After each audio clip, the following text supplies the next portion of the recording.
بسم اللہ الرحمن الرحیم۔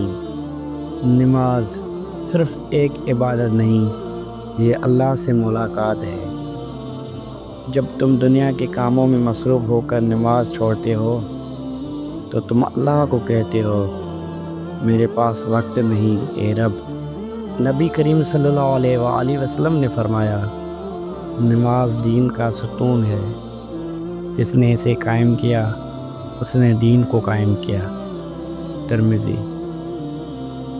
جب انسان نماز چھوڑ دیتا ہے تو آہستہ آہستہ دل سخت ہو جاتا ہے اور گناہ معمول بن جاتے ہیں۔ کل قیامت کے دن سب سے پہلا سوال نماز کا ہوگا۔ اگر وہ ٹھیک ہوئی تو باقی سب آسان۔ نماز مت چھوڑو۔ جو رب دن میں 5 بار بلاتا ہے، کیا ہم اس کو بھی وقت نہیں دے سکتے؟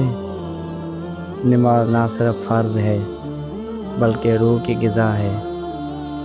آج اسے عہد کرو، نماز کبھی نہیں چھوڑوں گا، چاہے کچھ بھی ہو جائے۔ جزاک اللہ۔ اللہ حافظ۔